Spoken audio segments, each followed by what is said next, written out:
Assalamualaikum. Selamat sejahtera. Sambut harmoni muhibah indah berseri-seri. Topik bicara pelihara alam sekitar. Terbentang luas alam sekitar sepanjang batas menguntum pandangan, mencengkam kekotoran, dihentam kebersihan. Alam sekitar senyum terukir.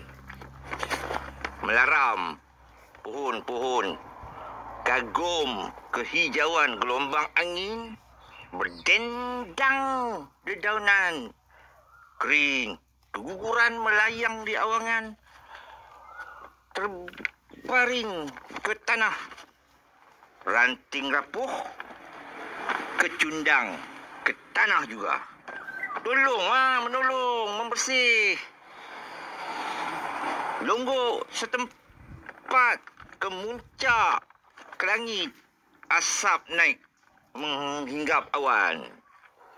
Bukan perkara perbuatan hina, namun di mata sesiapa mulia, Tuhan pun suka. Bersih, terjamin, tubuh badan dapat hindar penyakit kulit terjerat, melekat.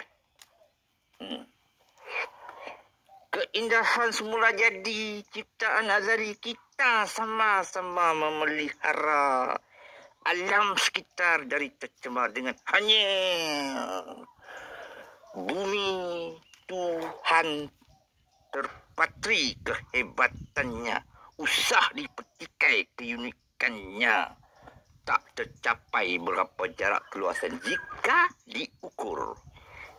Penghuni maya mengharungi perjalanan ke sini sana, membawa langkah serata daerah menuju arah berbatu jauh. Jika tertonton ada kekotoran, takkan nak tengok saja sampah serata indah mengadap. Tak salah kutip, buang dalam tong tersedia khas untuknya menginap bersemadi. Ringankan tangan, jangan dibiar. Bantu mengusir satu kebaikan, tidak sedikit pun berbentuk kerugian.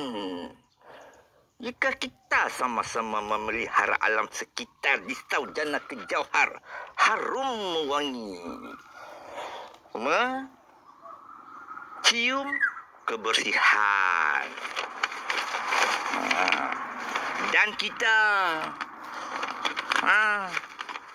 Dan kita ni penduduk tetap alam bumi, janganlah sesuka hati melempar sampah di merata tempat.